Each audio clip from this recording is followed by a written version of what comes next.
Hello, hello. How you doing today? Doing well, thank you. Great. Well, greetings from the great state of Texas. Although, although this movie, is sometimes we question things that happen in Texas, but this is a really really interesting time. But first of all, we got to say congratulations, Oscar nomination, just incredible, and you got to be excited because this is a such a strange time in the world, and to get something out like this right now is just seems very very fitting, right? Yeah. Thank you. Go ahead, Maya. Yeah, thank you. Thank you so much for saying that. We're so thrilled to be here. And you're right. It was as we were, it's always surprising to you can only ever hope to be here, but it is always surprising when you do actually get there. And you're right, there is many sort of as towards the end of the year, people were really talking about the death penalty. I know that it comes in ebbs and flows as a national conversation, but I found that it was really present, especially towards the end of last year. Mhm. Yeah, absolutely, Anya. And I just wanted to say one before I get started. Hello, Miss Maya and Miss Smriti. I want to say one, congratulations on being shortlisted for this documentary. It is, again, as Mr. Salfin said, it is such a prevalent topic. And then besides that, I think Miss Smriti specifically, I've seen your history and I was an avid fan of both the romantics and Indian matchmaking. Thank you. And the fact that I'm like talking to the creator is everything, especially because I was able to interview and meet Miss Seema Taparia while she was in Dallas. So this is a big moment for me. So thank you so much again to Paul for letting me do this. And to start off, I have questions for both of you, but I had one specifically for Miss Smriti because I know that your father was a filmmaker as well, and now that you're a director. And, as a child, as someone who is very much like working through how my parents and how their careers will affect my own, how do you think his legacy has influenced your like creative journey? And how do you think you're similar or different in your styles of filmmaking? Yeah, thank you so much. I love questions about my father because his legacy has had such a profound impact on me, and it's been such a gift to me. Um, uh, Sadly, my father, he was a filmmaker, as you said, Mhm. um, very prolific, very beloved, a pioneer in our community, in the South Asian community in America, and he mentored a lot of people who are doing big things today. And sadly, he passed away before seeing sort of much of my success. But Mhm. I know that sort of he has a hand in everything that I do. And besides, so much that I learned from him just about the craft of filmmaking, the love of filmmaking, and the love of cinema. I think the greatest thing that he imparted to me was a deep sense of empathy, and a lack of judgment, and to approach storytelling and to approach filmmaking from a perspective of empathy and without judgment of your characters. And that's sort of what I carry into everything that I do, whether it's a dating show like Indian Matchmaking or a film like I Am Ready, Warden. And I think somewhere, Maya and I, at one point, we kind of look back and realize that the one common thing, I mean, my work is very varied, as you know, Yeah. it's all over the place. But I think the one common thread in all of my work, no matter what the genre or format, is that it's always about parent-child relationships. So there might be something I'm trying to work out there in one way or another. Well, life imitates art, I guess, or art imitates life. So that's definitely something that we can see. And everything that you've done has become a success. And of course, with Miss Maya and her prolific career, and I'm sure that empathy that you both bring into your projects is what really makes it so successful. So, of course, with people looking up to what you're doing and working on such great projects, a lot of people would love some great advice from you. So, what would you tell people that are looking up to you and want to follow in your footsteps? Especially, I think early on in your career, I think find projects. So the more work that you do, the better you'll be. So the more work that you can do on projects that you really believe in, with as many varied sort of crews and teams that can that you can learn from, that you can build relationships with, is something that will really put you in good stead and will be a really good foundation as you're going forward. But I think it's really especially in documentary, finding a subject that you have a unique connection to, that you can really be invested in, because it's a lot of work. It's a lot of emotional work as well, so you have to be you have to be invested in that person too. So that's what I really recommend when you're starting out.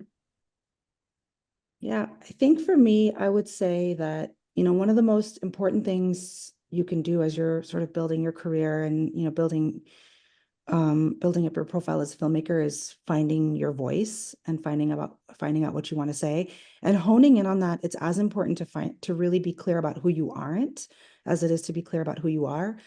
And I think rather than, sometimes there's a tendency to say, okay, I'm from this background, so I want to tell this kind of story, or I'm, of this gender, so I'm going to tell this kind of story. My approach is a little different, and that's maybe why my work is so varied, and sometimes it touches on my cultural background and sometimes it doesn't.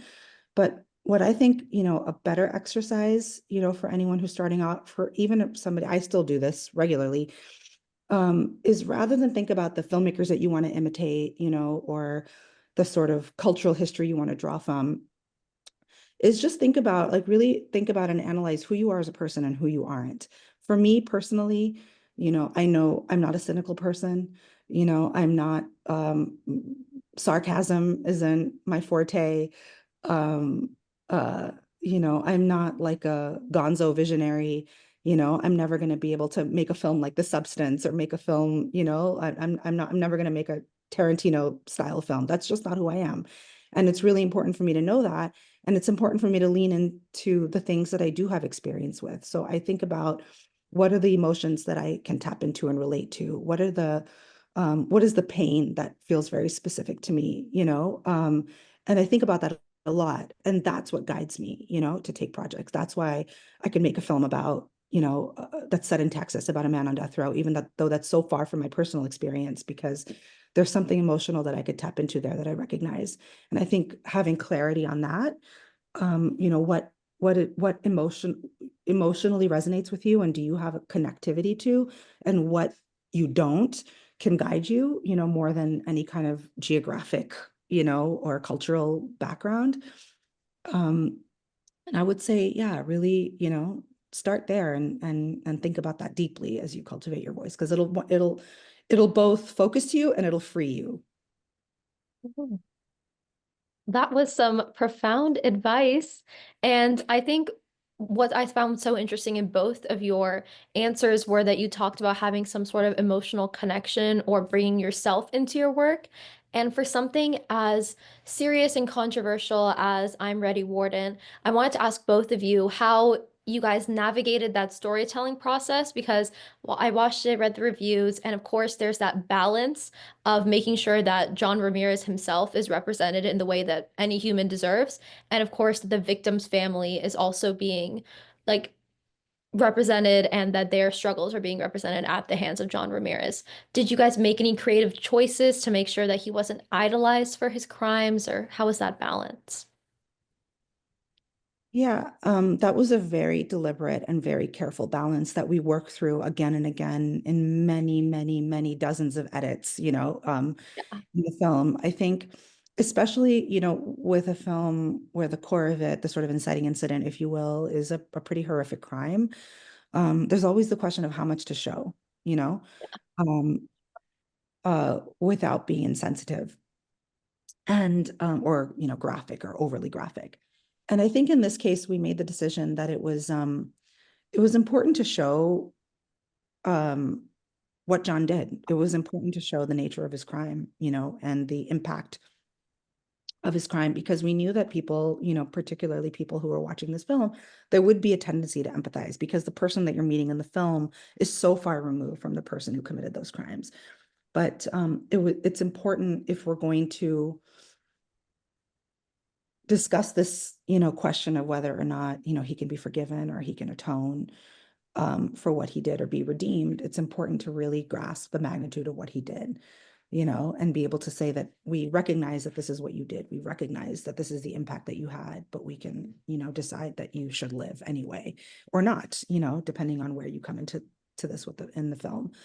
And similarly, I think it was really important to really deeply for us to portray and be able people to really be able to understand the magnitude of Aaron's pain and the burden that he's carried and the trauma that he's had to live with for his entire adult life. And we didn't want to shy away from that. You know, we wanted to show you that he has to look at pictures of his dead father all the time. Every time that John has a date of execution or he's back in the news, he sees pictures of his dead father on the news.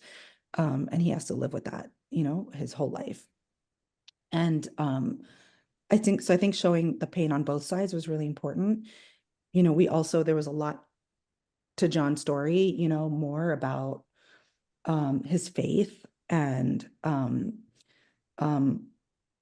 you know, some really significant things he had done, you know, while in prison, that went back and forth a lot about whether or not, you know, to um, um, incorporate more of that in the film. And we decided not to over-index on those things because we didn't, you know, sometimes those things can become a crutch, you know, and we just wanted people to see John as a human being, you know, Yeah. has admitted to committing a heinous crime, says that he, you know, understands the magnitude of what he did, has atoned, you know, has tried to change his life, and then be able to evaluate whether or not he deserves forgiveness. Yeah. Well, again, I think all of those considerations are what made this so successful. And again, being shortlisted for the Academy Awards shows that both you, of course, and Maya as the producer were somehow able to make a story that people wouldn't get offended by, but that people would be intrigued by. Thank you so much for making the film, and we're going to tell everybody to check it out if they haven't seen it, and we'll be rooting for you at the Oscars. So congratulations So again, and excited look to forward see where to this goes. yeah.